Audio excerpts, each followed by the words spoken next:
Hi! இன்னைக்கு நம்ம துஷ் home குக்கிங்கோட 25வது ரெசிப்பியில் சந்திக்கிறேன். இன்னைக்கு நம்ம பார்க்க போகிறது இயற்கையாக கிடைக்கக்கூடிய எந்தவித ரசாயன சேர்க்கைகளும் இல்லாத சவ் சவ் கறி ஒன்று எப்படி வைக்கிறதுன்னு பார்க்க போகிறோம். பாருங்கள், இந்த சவ் சவ்வை இன்றைக்கி நான் கொடுத்துருக்குற மாதிரி செஞ்சு பாருங்கள். ரொம்பவே அருமையான டேஸ்ட்டாக இருக்கும். ஸோ நம்ம இந்த ரெசிப்பியை இப்போ பார்ப்போம். இந்த மரக்கறிக்கு வேறு வேறு பேர்கள் கூட இருக்கலாம். ஸ்ரீலங்காவில் இதை சவ் சவ்னு சொல்லுவாங்க. இன்றைக்கி சவ் ஒரு காய் தான் நான் எடுத்துருக்கிறேன். அதை நல்லா தோலை சீவிட்டு சின்ன சின்ன துண்டுகளாக வெட்டி வச்சுருக்கிறேன். இதில் தோலை சீவிட்டு நீங்கள் சவ் கழுவிடக்கூடாது. கழுவுனிங்கன்னா ரொம்ப வழுக்கும். அதனால் முதல்ல எல்லாம் வெட்டி க்ளீன் பண்ணிவிட்டு கடைசியில் நம்ம கழுவிக்கிறலாம். வெளித்தோலை நல்லா சீவிட்டு இதில் நான் காட்டியிருக்கிற மாதிரி சின்ன சின்ன துண்டாக வெட்டிக்கிறணும். உள்ளுக்கு அந்த கொட்டையும் சேர்த்து தான் வெட்டி வச்சுருக்கிறேன். அப்போ கொட்டை இருக்கிற துண்டில் நீங்கள் பாருங்கள், இதில் நான் காட்டியிருப்பேன். இந்த பாருங்கள், இந்த மாதிரி சீவி அது உள்ளுக்கு இருக்கிற கொட்டையை எடுத்து அதையும் 2 சின்ன துண்டுகளை வெட்டி நம்ம கறிக்குள்ளேயே போட்டுடலாம். அந்த இருக்கிற அந்த வெளி சவ்வை வீசிடணும். சவ் நிறைய முறையில் சமைப்பாங்க. நம்ம இன்றைக்கி செய்கிற முறையை செஞ்சு பாருங்கள். இதுவுமே ரொம்ப டேஸ்டியாக இருக்கும். வெட்டின சவ்வை எடுத்து நல்லா தண்ணி ஊற்றி கழுவிட்டு அதை ஒரு மண் பாத்திரத்துக்குள்ளே நேரடியாக போட்டுக்கிறோம்.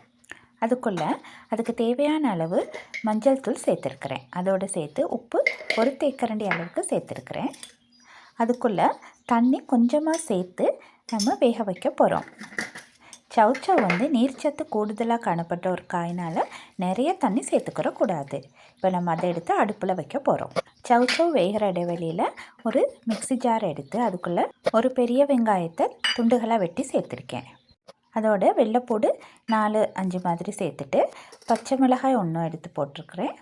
அதோட சீரகம் 1 தேக்கரண்டி, மிளகு 1 தேக்கரண்டி, சில்லி ஃப்ளேக்ஸ் 1 தேக்கரண்டி சேர்த்து நல்லா அரைச்சிக்கிறணும். இந்த மாதிரி அரைச்ச பிறகு அதுக்குள்ளே தேங்காய்ப்பூ கொஞ்சமும் ஒரு 2 டேபிள் ஸ்பூன் மாதிரி தேங்காய்ப்பூ சேர்த்துக்கிறலாம். கொஞ்சமாக தண்ணி விட்டு நல்லா இந்த மாதிரி பேஸ்ட் மாதிரி அரைச்சி எடுத்து வச்சுக்கிறணும். இப்போ நம்ம வேக வச்ச கறியை திறந்து பார்ப்போம். பாருங்கள், ஓரளவு நல்லா வெந்து வந்திருக்கு. பாருங்கள், தண்ணியெல்லாம் குறைஞ்சிருக்கு. நான் கூடுதலாக தண்ணி விடலை.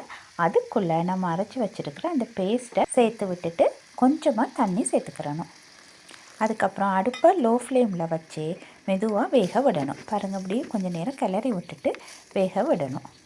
நல்லா வெந்து வரக்குள்ளே பாருங்கள், அந்த சவ்வோட கலர் கூட மாறாமல் ரொம்ப அருமையாக வரும். பாருங்கள், இப்போ வெந்து வந்துருச்சு. வெந்த பிறகு நம்ம எண்ணெய் போட்டு தாளிக்கலை. நேரடியாக வெங்காயம், கருவேப்பிலை, தக்காளி கொஞ்சம் சேர்த்துக்கிறணும்.